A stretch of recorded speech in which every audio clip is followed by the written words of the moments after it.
regarding the activities of the Department of Homeland Security in general and the TSA in particular?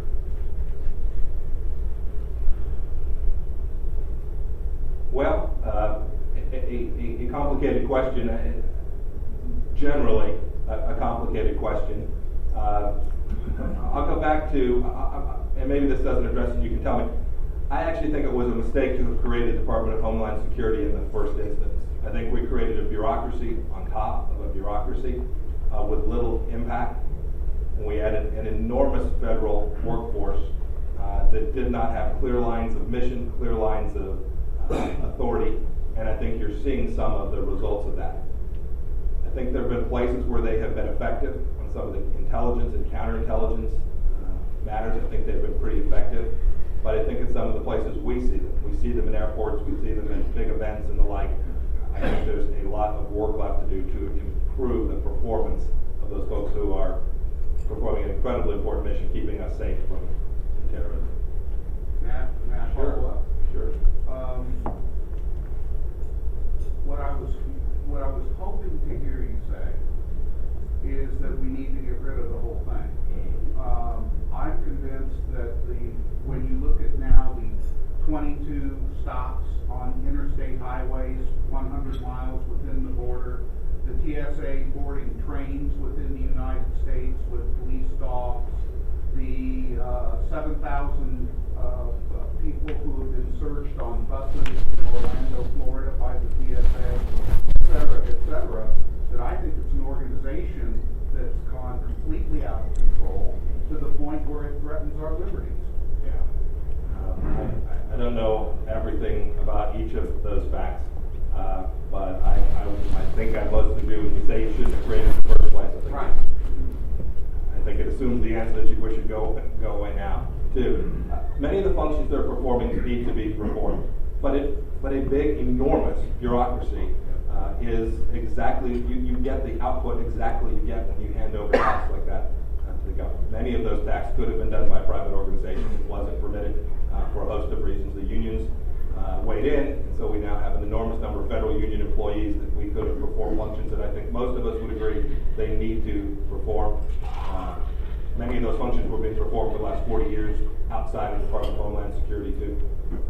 But we've done what government always does, or almost always does. We've said, hey, we've got a problem, let's just add another set of really talented, smart people, pay them a whole lot of money, and then turn it over to the federal government unions and see if we don't get a good outcome. And I think the outcome you see is the result of what you most often get. Yeah? My question is not easier possibly to answer, but certainly simpler. What was your favorite flavor? At the risk of offending Pralines and cream fans, I was a peanut butter chocolate.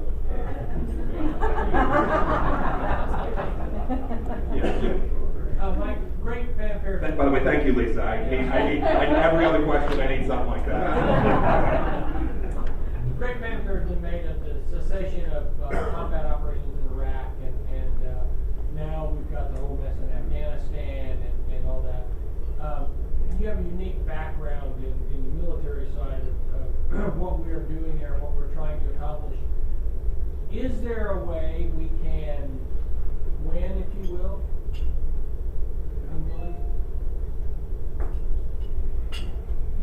I'll say this much about it. I still, many of you will have friends and family who are deployed in Iraq or Afghanistan or any of the 40 countries where we've got our soldiers and sailors and airmen deployed today. I've got a couple of good friends. I've actually got one good friend that's in the north of Afghanistan and one in the south. And I'll try to answer your question by giving you two very different views of what they see. By the way, they're colonels. They're lots of folks senior to them, so their view is they would candidly acknowledge it, a pretty small one.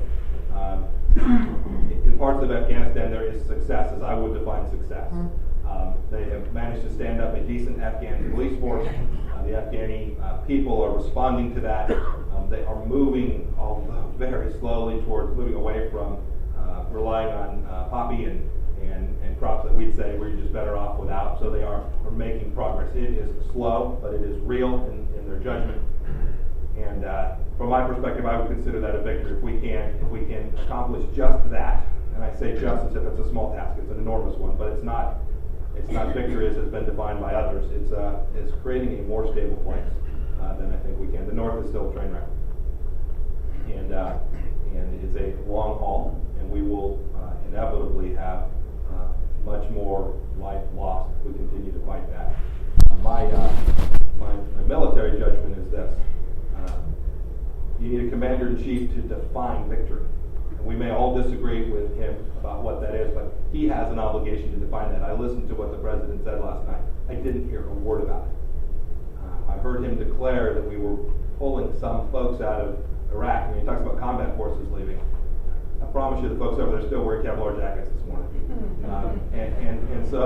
And there's up-armored Humvees. And so I always ask the commander-in-chief's primary function with respect to military engagements to say, here's what I want.